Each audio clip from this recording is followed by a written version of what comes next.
在美国及西方国家的拱火下，乌克兰危机还在持续，停火似乎遥遥无期。美国国务卿布林肯在未事先宣布的情况下，周四突访基辅，并透露美方将向乌克兰及周边国家提供一笔超过28亿美元的军事援助计划。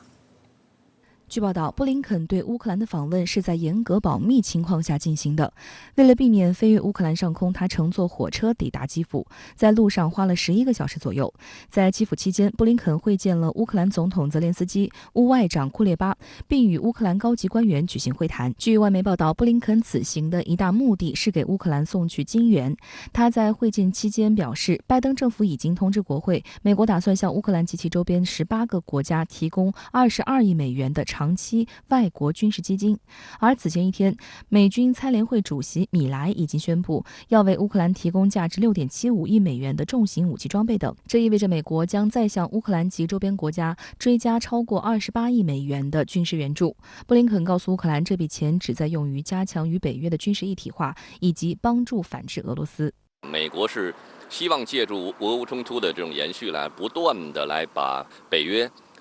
进一步的团结在自己周围，让北约进一步的成为美国的支援战略工具。那么这个时候，他通过给北约其他一些国家提供更多的所谓的军事和经济援助，应该可以把其他更多国家更紧密的绑在美国以及北约的这辆战车上，其实有利于美国进一步加强对北约的操控，以及对这些国家外交和国家安全政策的这种影响。泽连斯基在会晤时向布林肯颁发了智者亚罗斯拉夫2级勋章，表彰他在所谓加强国际合作、支持乌克兰国家主权和领土完整方面做出了巨大的个人贡献。这是布林肯在俄乌冲突爆发之后第2次到访乌克兰，上一次是在4月底，当时他和美国国防部长奥斯汀为乌克兰带来了超过3亿美元的军援。观察指出，与上次相比，布林肯此次秘密突访的时机和目的都有所不同。在布林肯此次到访前不久，乌总统泽连斯基单方面宣称，乌军虽然已经从俄军手中夺回了几个居民定居点，但完全依赖西方的军事支持，尤其需要更多的远程武器来打击俄军。美国国务院一名高级官员透露，美方提供的新军援注重长期效果，这样当谈判日到来时，乌克兰才能处于最强有力的位置。截至目前，拜登政府对乌克兰的军事援助金额已高达152亿美元。美国媒体长期以来一直质疑这些武器的真正流向。今年4月，美国哥伦比亚广播公司援引当地的消息人士的话称，只有约3至4成的军事物资能够运抵乌克兰前线。一些武器出现在黑市中，引发了各方对乌克兰浪费、腐败和黑市等问题的关注。甚至还有一枚价值26万美元的标枪反坦克导弹被5万美元贱卖给军火贩子的新闻。美国媒体形容这是巨大的黑洞，因此从布林肯这次到处视察的行程可以看出，他急于全方位的了解乌军是否已经全力作战，是否存在倒卖军火的行为，以及在冬季来临前能否有效利用军事援助组织有效的反击。与此同时，美国继续要求盟友向乌克兰援助重型武器。布林肯访乌当天，拜登与加拿大、德国、意大利、日本、罗马尼亚、波兰、英国、北约以及法国和欧盟方面通过视频会议方式进行沟通。乌克兰国防部长列兹尼科夫当天也在德国拉姆施泰因空军基地与美国国防部长奥斯汀和美军参谋长联席会议主席米莱举行了关于军援的讨论。日本前首相安倍晋三遇刺身亡已近2个月，但围绕其国葬引发的争议却在不断发酵。在超半数日本民众反对的情况下，现任首相岸田文雄仍力排众议，决定于本月27号为安倍举行国葬。对此，有观察人士认为，这是岸田政府精心策划的吊唁外交舞台。不过，尴尬的是，报名参加安倍国葬的截止日期早就过了，却没有几个国家报名。岸田的如意算盘还能打响吗？来看看报道。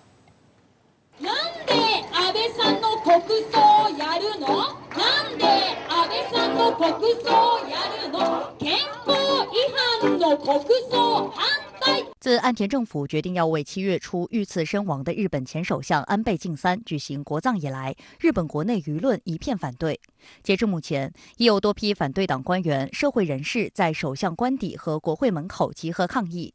由日本大学教授、律师等人士组成的社会团体周一向日本政府提交了约28万人签名的请愿书，要求取消安倍的国葬，称日本政府此举意味着强制民众进行悼念活动。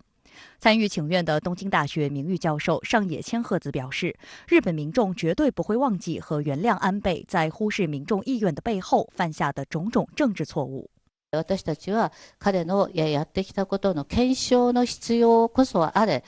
今、国論をさらに割って国内の対立を煽るような、国葬には、絶対に反対したいというふうに思います。日媒近期发起的民调显示，约53%的日本民众反对国葬，支持者仅有30%。日本近期新冠疫情反弹、物价上涨、经济不景气的局面迟迟未得改善。大批民众认为，既然有钱，还不如把钱用在别的地方。日本政府曾在8月底透露，安倍国葬费用约为2.5亿日元，约合人民币1250万元。不料短短1周后，日本内阁官房长官松野博一于本周二改口说，相关费用涨到了16.6亿日元，约合人民币8100万元。新增部分主要用于安保以及接待外国政要。国葬的花费将从2022财年预算中拨付。今回国葬を強行しようとしている。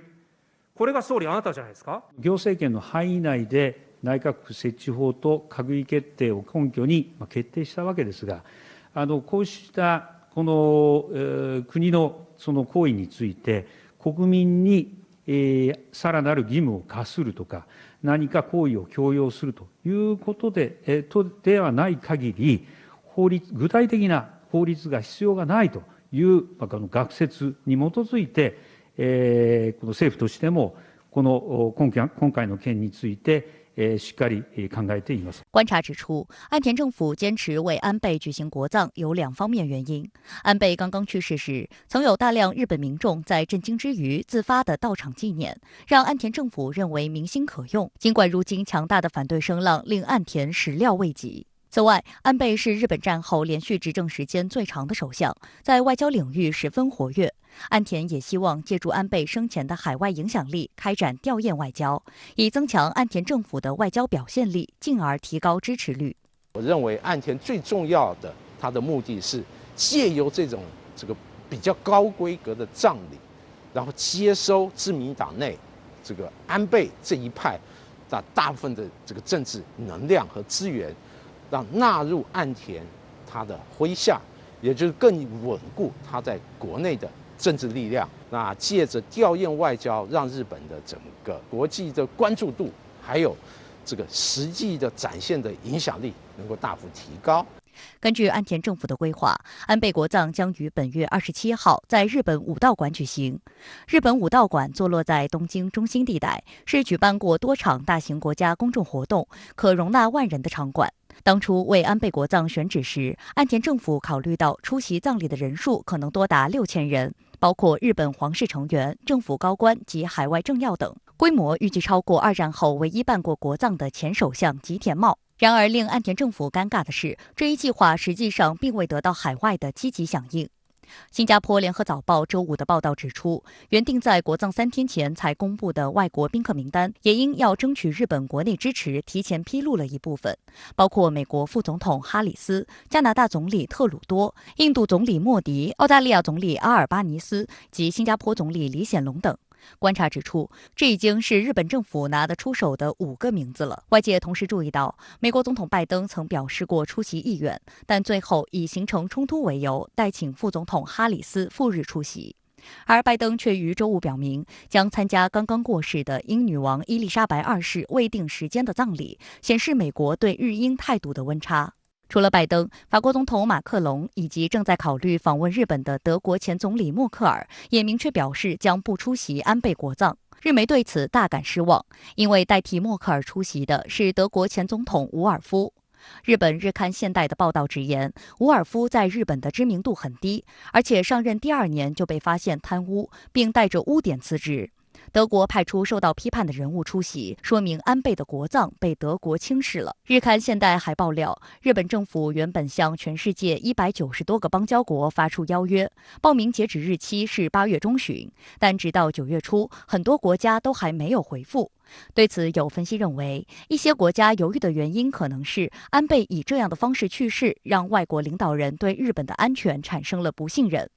另外，安倍与统一教有联系的事实，也被认为是他的国葬被外国回避的原因之一。另一方面，在不少安倍的支持者或同情者看来，国葬本身是一种追悼死者的仪式，但过于露骨的政治考量引发了强烈的违和感，令人不适。日媒毫不客气地评价，安倍的国葬原本是岸田政府精心策划的吊唁外交舞台，但耗资16亿日元，国内民众意见越来越大，海外领导人却不感冒，最后恐怕沦为一场费力不讨好的买卖。之前安倍刚遇刺的时候，各国政要纷纷发表一些吊唁的文，但实际，要动身前往日本参加这样的一个所谓日本的这个安倍的国葬，可能考虑到这种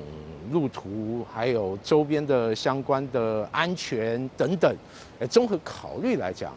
那就目前来看，很多国家已经婉拒，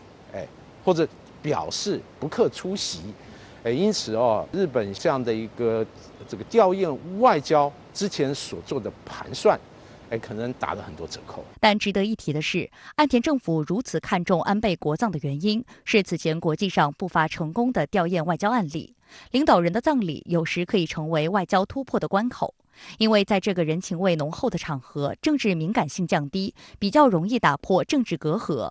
安倍晋三本人就曾借新加坡前总理李光耀的国葬仪式，成功缓解当时与韩国的僵硬关系。2014年，由于安倍参拜靖国神社以及日韩争议岛屿问题发酵，日韩关系再现冰点。2015年3月29号，在李光耀国葬结束后举行的招待会上，安倍主动走进时任韩国总统朴槿惠，并与其进行简短交谈，感谢朴槿惠为中韩日外长会成功举行付出的努力。当时朴槿惠表示，希望韩日两国采取必要的措施，切实执行中韩日在外长会议上商定的内容。韩国和日本媒体当时纷纷指出，安倍此举是融冰的重要一步。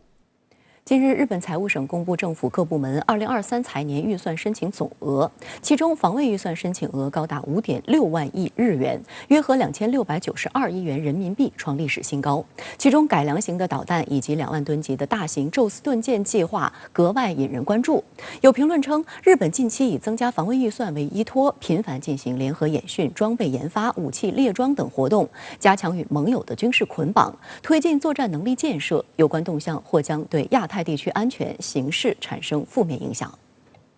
在日本近日公布的2023财年预算申请总额中，防卫预算申请额高达5.6万亿日元，约合人民币2692亿元，较2022财年增加了3.6%，而且预算申请项目达100余项，还有大量项目未明确金额。日媒援引政府内部人士消息报道称，加上这些未明确金额的项目，2023财年最终的防卫预算或将达到6.5万亿日元。美媒评论称，这将是第2次世界大战结束以来日本防务开支的最大增幅。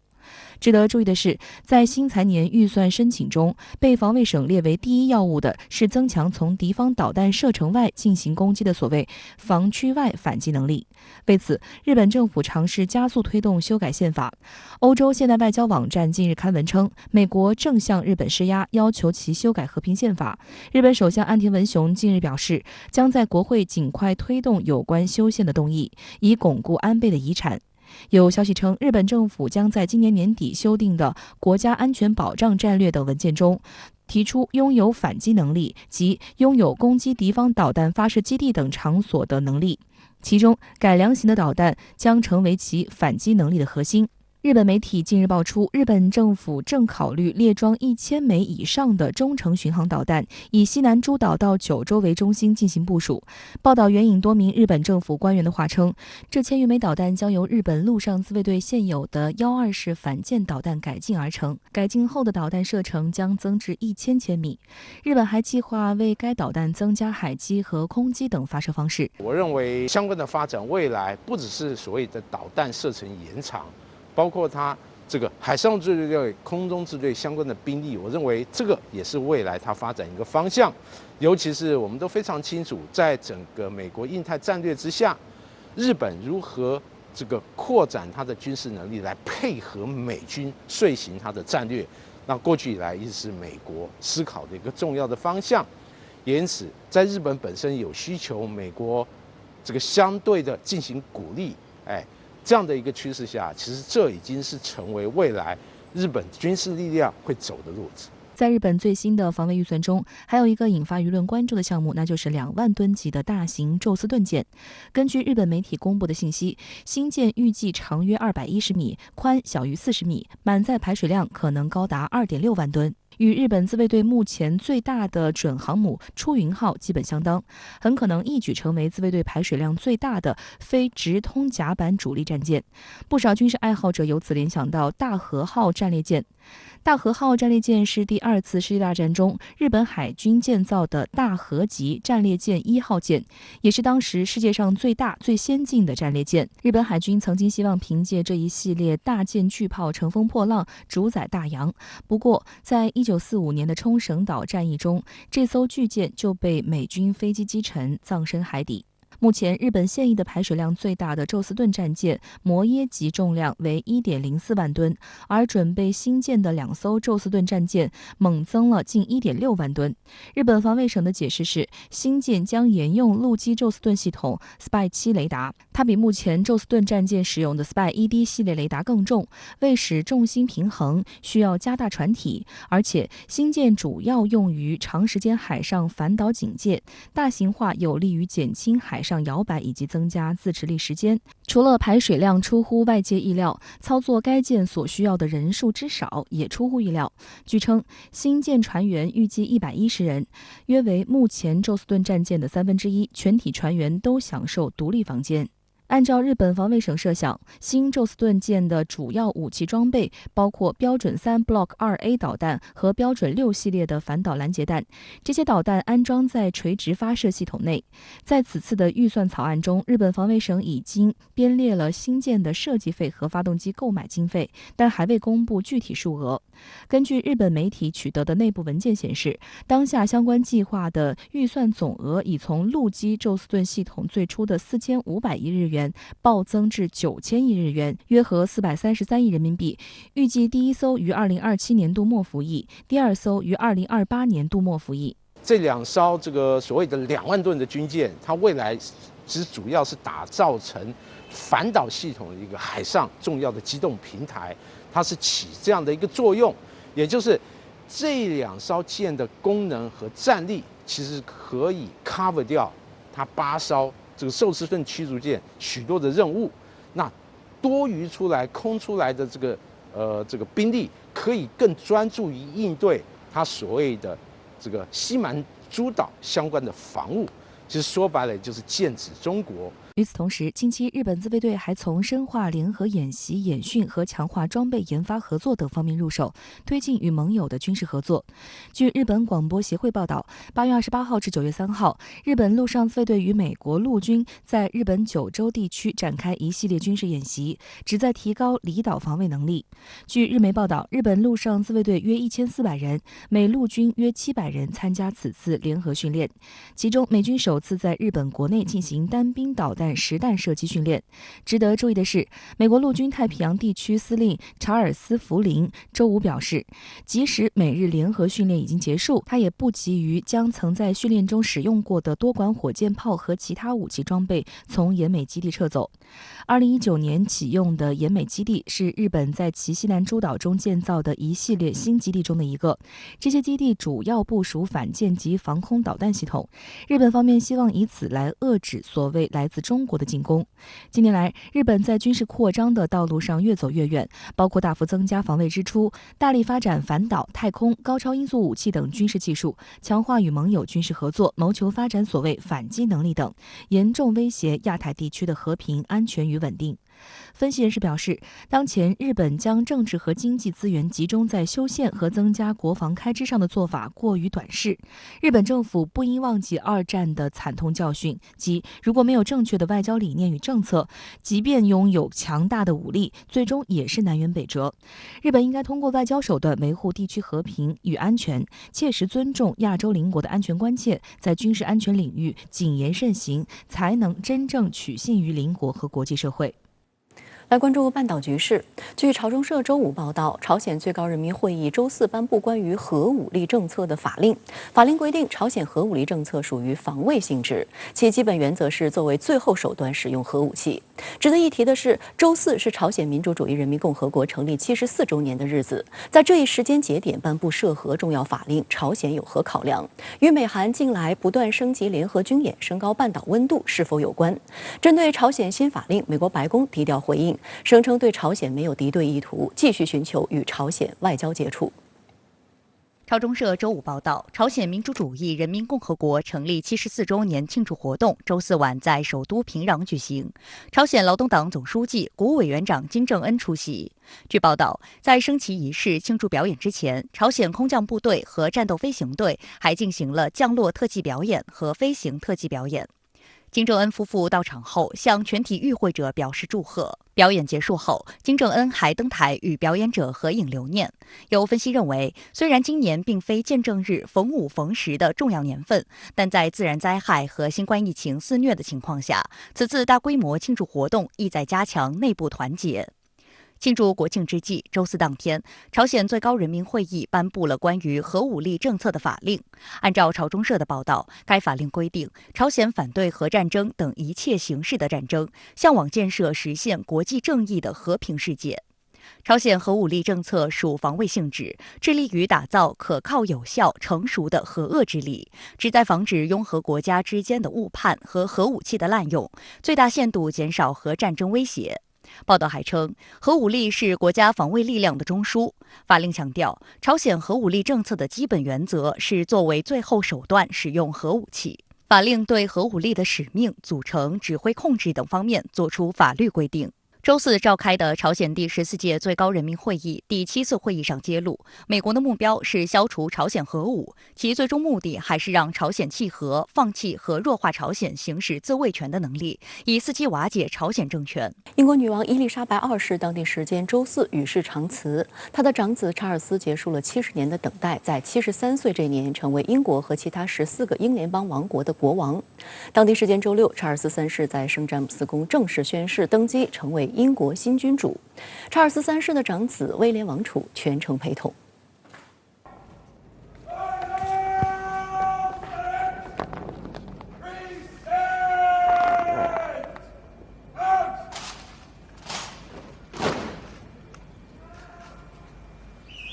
God save the king!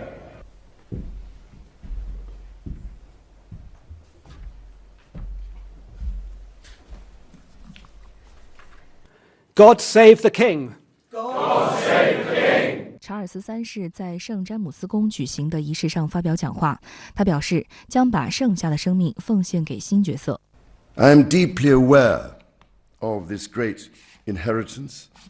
and of the duties and heavy responsibilities of sovereignty, which have now passed to me. In taking up these responsibilities, I shall strive to follow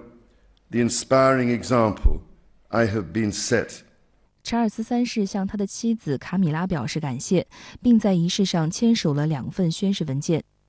据英国媒体报道，由于需要经过一段时间准备，查尔斯的正式加冕典礼或在几个月后举行。伊丽莎白2世当年的加冕仪式是在登基16个月后举行，世界各国首脑悉数出席。过去900年里，英国的加冕典礼一直在威斯敏斯特教堂举行。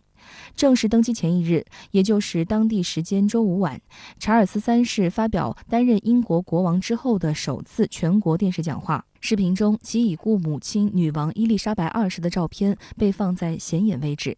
查尔斯3世在讲话中首先表达了对母亲的怀念。I speak to you today with feelings of profound sorrow. Throughout her life, Her Majesty the Queen, my beloved mother, was an inspiration, an example to me and to all my family. Queen Elizabeth was a life well lived, a promise with destiny kept, and she is mourned most deeply in her passing. That promise of lifelong service I renew to you all today. 查尔斯在讲话中还提到，自己的长子威廉将代替自己成为王储和威尔士亲王。同时，他也表达了对次子哈里及其妻子梅根的祝福。在讲话的最后，查尔斯三世再次感谢了自己的母亲，感谢这些年来他为国家和家庭的勤勉付出。To my darling Mama, as you begin your last great journey to join my dear late Papa,I want simply to say this. Thank you. 查尔斯三世现年73岁，是英国历史上担任王位继承人身份时间最长的王储，也是英国历史上登基时年龄最大的君主。作为一个储君继位嘛，一般的来说呢，有2个主要的特点，一个就是颂扬，一个就是立志嘛。就颂扬前任，然后呢，自己呢表示呢要继续把这个班接好，把这个接下来的工作要做好。我觉得呢，查尔斯王子呢向英国公众呢传达的主要就是这个信息，也就是说呢，希望呢民众呢能够接受他这个新的国王，他也希望呢能够向他的母亲学习。与此同时，已故女王伊丽莎白2世的纪念仪式在圣保罗大教堂举行。白金汉宫发表声明称，王室成员、工作人员等将进行王室哀悼，时间持续到国葬后第7天，国葬的具体日期将适时公布。英国政府周五在官网发布消息称，全国哀悼期将持续至国葬日结束。在此期间，王室住宅、政府大楼和军事机构将办齐。英国政府对商业运营、公共服务、体育赛事等未做强制要求，但英格兰足球超级联赛已决定推迟多场比赛。周五，大批民众聚集在白金汉宫外表达哀思，不少人到温莎城堡等王室宫殿外敬献鲜花。英国首相特拉斯、反对党工党党首斯塔默等人在议会下院发言，向已故女王致敬。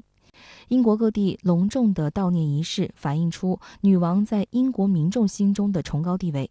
实际上，英国民众对女王的支持率颇高，80%以上的人认为女王做得相当好或非常好，最高时超过90%。然而，有民调显示，英国人对于查尔斯成为国王看法不一，近1/3的人认为他不会成为好国王。I think he'd be a very good king. The monarchy is going to be a very hard act to follow. 批评者认为，英国新国王软弱、虚荣、爱干涉，并不适合担任君主。查尔斯此前常对他感兴趣的课题，从农业到现代主义建筑等直言不讳，但也面对嘲笑和干预的指责。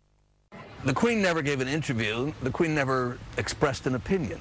He comes with all sorts of baggage. The country knows the Prince of Wales has opinions. He's had them for as long as most of us can remember.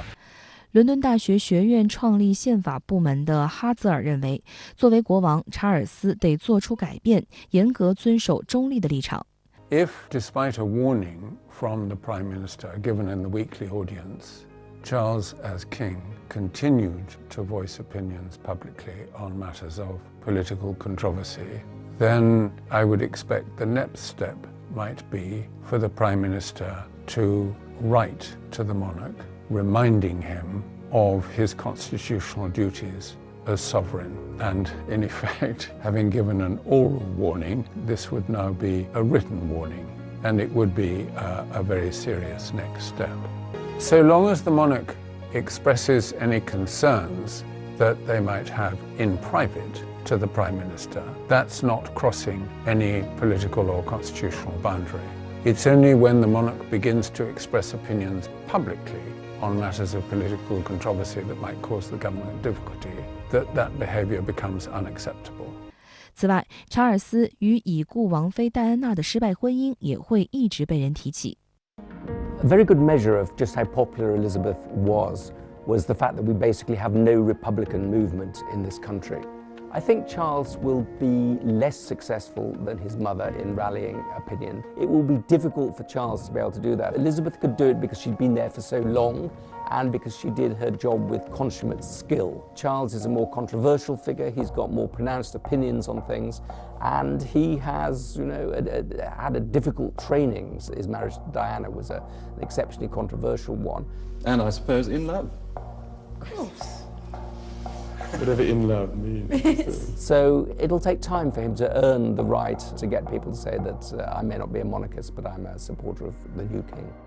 不过，也有支持者认为查尔斯受了误解，他在气候变化等领域跑在时代前头。此外，支持者认为他体贴、关心来自各行各业的英国人。他成立了近50年的王子信托基金，已经帮助了100多万失业和处境不佳的年轻人。Britain's population is wildly different now to when Charles's mother came to the throne. It's much more international, it's much less white than it used to be, and it's much less religious. So Charles has to appeal to everyone in Britain, and that is a very different Britain to the one that his mother took over. 伦敦大学国王学院政府学教授博格达诺接受《纽约时报》访问时认为，查尔斯上任后行事风格将非常不同，他将是一个积极的国王，他可能会最大程度地行使权力，但他绝不会越界。据美国 CNN 报道，每个星期五晚上，无论他在哪里，查尔斯都会收到一份厚厚的报告，向他说明他此前的住所邓弗里斯庄园的最新工作情况。星期六一早，查尔斯就会把报告反馈给庄园，并附上说明。查尔斯的妻子卡米拉说，他每天晚上都会熬夜阅读、写作，回应寻求支持和建议的请求。英国的有一部分，或者说有相当一部分民众呢，对查尔斯的评价呢，并不是太高。这个对他呢，这个担任国王这个君位以后呢，到底会产生什么样的影响呢？总体来说呢，是有一定的负面影响。那么也需要他靠他自己个人的努力呢，来重新确立自己的形象。周五，在查尔斯向全国发表电视讲话之前，还与英国首相利兹特拉斯举行了首次会晤。据英国媒体报道，查尔斯对特拉斯说：“女王的去世是我一直害怕的时刻。”深圳卫视记者注意到，与新国王查尔斯会面时，特拉斯刚上任不满1周，两名新手将如何引领英国未来的外交方向备受关注。据悉，在周五的首次会面后，查尔斯3世和特拉斯将每周定期在白金汉宫举行会面。有观察指出，英国政治领导层的更替和国家元首的变换发生在国家不稳定的时期。保守党新领袖一上任就领导着一个因脱欧而分裂并被经济问题烦扰的国家，这些经济问题在今年能源短缺、电费飙升的冬天只会加剧。此外，由于查尔斯支持率较为低迷，且英国国内对君主制的支持率在过去10年内不断下滑，外界担忧查尔斯恐无法为特拉斯提供强有力的支持。甚至有英国网友预测，查尔斯或许将是那个准许英国政府和君主制脱钩的人。英国现在的危机呢是比较的巨大，挑战比较的巨大，而且呢，他的这个内阁呢也是刚刚成立。那么担任这个新首相的特拉斯呢，看上去呢也不像是一个高度成熟的政治领导人，所以面对这样一个局面呢，新国王配新首相，他能不能呢帮助英国呢能够顺利的度过这个难关呢？应当说现在呢各方面的分析呢都评价不一。那么在这样的背景下呢，就是像查尔斯3世这个他的未来的职责呢，到底能不能呢顺利的履行，以及呢英国公众呢对这个新国王的这种期待呢究竟有多高呢？我觉得呢这些因素呢对未来英国政局的发展呢确实都会产生一定的影响。相关话题来连线特约评论员张思南。张先生您好，伊丽莎白2世女王去世之后，英国社会还会继续接受君主制吗？主持人好，女王伊丽莎白2世身后得到了广泛的尊敬和爱戴，即便是主张废除君主的共和派，也不乏有人致以最真挚的哀悼。这种极高的哀荣，毫无疑问是伊丽莎白2世生前的个人成就，但却未必能为英国君主制所继续沿袭。英国君主制也许在直接的政治权力上无为而治，但通过塑造象征意义，英国王室将自身的统治合理合法性在限制框架内发挥到了极致。首先是大众媒体治国，在全世界范围内培植君主的拥护者。当我们揶揄特朗普是推特治国时，殊不知伊丽莎白2世才是大众媒体治国的鼻祖。1953年，伊丽莎白2世在自己的加冕仪式上允许 BBC 进行全球直播，开创王室先例。其后60年代又首开先例，允许摄像机进入王宫，拍摄有关王室成员的纪录片。而每逢重大的历史节点，女王更是会在一支专业媒体队伍的跟随下进行世界环游。这种充分的媒体曝光，让女王成为了不折不扣的国际名流，将王室与英国的历史传承乃至是国民身份相绑定，使民众产生了一种英国人就是要有君主才正宗，共和派都是什么乱七八糟的潜意识。从而为王室的延续营造来自普通人的感性支持，并在这个过程中边缘化对于王室是否有必要存在的理性思考。而在大众媒体治国之外，还有仪式治国。德国社会学家马克思·韦伯曾经说过，任何一种统治都不能单纯依靠暴力而维系，它需要证明自己的合理合法性。换言之，它需要民众自发的尊敬和顺从。通过种类繁杂甚至是意义不明的仪式，英国王室将自身的存续与古老的历史传统相连接，将君主超人化。无论是彰显君主拥有某些天赋异禀，还是拥有某种超人一般的道德秉性，以此去获得英国民众的尊敬。某种意义上，这在现代社会是很可笑的。但当这种仪式足够复杂，又感觉起来足够古老，君主就会显得足够神秘，和普通人之间产生一种距离感，并由此让外界产生一种敬畏感。这时，民众对于王室的尊敬和顺从之间界限就开始变得模糊。就像一个现代英国人不会接受基于血缘的社会权益区分，但对于基于血缘的王室却不会有太多疑问。这究竟是一种尊敬，又亦或是一种顺从呢？我不知道。这种模糊也许不会让英国王室重回政治权力的中心，但也足够让王室继续延续下去，且延续的足够久。所以回到你的问题，查理三世的确没有继承伊丽莎白二世的威望，但他继承了打造女王威望的那支媒体和公关队伍，他也继承了围绕君主制而设计的复杂仪式体系，再加上英国文化中根深蒂固的保守主义传统，只要查理三世足够克制，假以时日，我认为英国民众还将继续接受君主制。那么在查尔斯三世继位之后，他会面临哪些挑战呢？我认为是时间。就像我刚才提到的，查理三世继承了打造母亲无上威望的媒体和公关队伍，也继承了围绕君主制而设计的复杂仪式体系。但查理三世毕竟不是伊丽莎白二世，假以时日，也许他也会积累足够的威望，但至少目前，查理三世处在一个尴尬的过渡阶段。国民对已故女王的追思逐渐形成全社会的集体记忆，其中英国曾经有过一位近乎于完美的君主，而在这个集体记忆的阴影之下，查理三世不会被爱屋及乌。相反，人们越是认为伊丽莎白二世完美无瑕，人们越是会放大查理三世某些曾经的污点。讽刺的是，这也正是我之前讲的大众媒体治国和仪式治国的代价。女王将自己和王室以厚重的历史传承为名，打造成事实上的潮流文化，从而吸引普通民众感性的支持。英国人因为敬爱女王而支持以女王为代表的君主制，但在女王去世之后，英国社会和查理三世之间的距离感将直接转换为和君主制之间的距离感。虽说时间能解决这一切，人们会逐渐遗忘伊丽莎白二世，查理三世也将在母亲的遗泽之下建立属于自己的新威望。如果他足够克制且明智的话，但眼下他需要尽快将自己的对外形象和王室仪式所塑造的超人化君主相重叠，否则查理三世或许将不得不禅位，甚至更糟，在自己的有生之年目睹英国再次走向共和。周五，中国传统节日中秋佳节前夕，国家航天局、国家原子能机构联合发布了嫦娥5号的最新科学成果。我国科学家首次在月球上发现了新矿物，它被科学家们命名为嫦娥石。这是人类在月球上发现的第6种新矿物，也使中国成为继美国、俄罗斯之后世界上第3个在月球发现新矿物的国家。作为中国在空间科学领域取得的一项重大科学成果，这份来自月球的中秋礼物有怎样的特殊之处？来看看报道。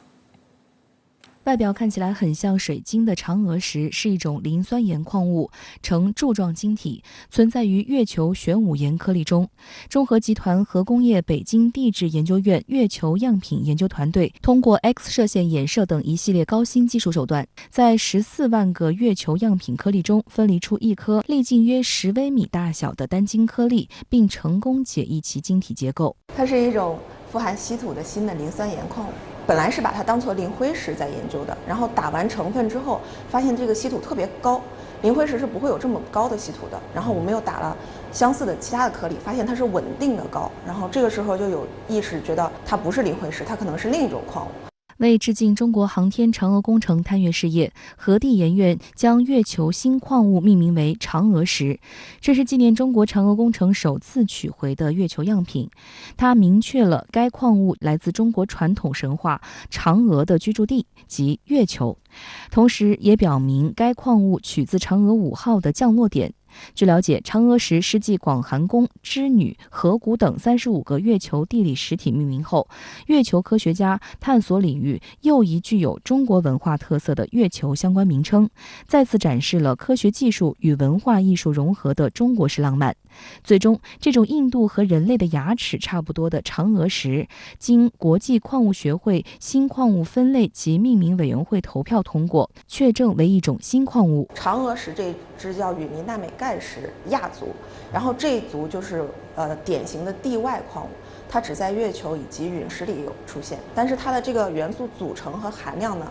又和已知的这个族里的矿物都不一样。然后它是中国人发现的第一种月球新矿物，在矿物学上它是一个新的磷酸盐矿物。2020年12月17号，嫦娥5号携带1731颗月球样品返回地球。2021年6月，嫦娥5号月球样品向全社会开放申请，经申请批准，中核集团核地研院先后获得月壤科研样品50毫克、月球样品光片1个，成为首批开展嫦娥5号月球样品研究的单位之一。当月，第一批50毫克月壤抵达核地研院，按照协议规定，这50毫克只能损耗20毫克，相当于1厘米大小。嫦娥石是人类探月以来发现的第6种新矿物。1970年，美国阿波罗11号飞船带回第1种新矿物阿尔马科月石球和第2种新矿物三斜铁灰石。1971年，阿波罗12号带回第3种新矿物静海石。1989年，阿波罗14号带回第4种新矿物耀西耀克石。2002年，俄罗斯研究人员在 Luna 24月壤中发现第5种新矿物自然石。嫦娥石的发现也使中国成为世界上第3个在月球发现新矿物的国家。核工业北京地质研究院月球研究团队负责人李子颖表示，嫦娥5号探测器在月球上的采样地点与此前美国和苏联月球采样地点距离较远，采样地点地质年代要年轻约10亿年。虽然嫦娥石所属的磷酸盐矿物在地球上很常见，但其中并不包含嫦娥石，这证明其形成需要与地球截然不同的环境和条件。那么下一步呢，我们就是主要还是聚焦这个同位素，我们看看月球上的这个铀的同位素跟地球上呢有什么差别。另外来讲的话，我们想呢精确测量到这个月球上通过这种铀的同位素的变化，看看呢这个铀的同位素跟它的周边的环境啊，这种温度、压力啊等等这些各种条件变化是有关系的。那么我们反过来通过这种同位素变化呢来再推断月球的演化。最大的意义呢，就是说对月球的这个地理以及它的这个地理形成的历史能够有着一个更好的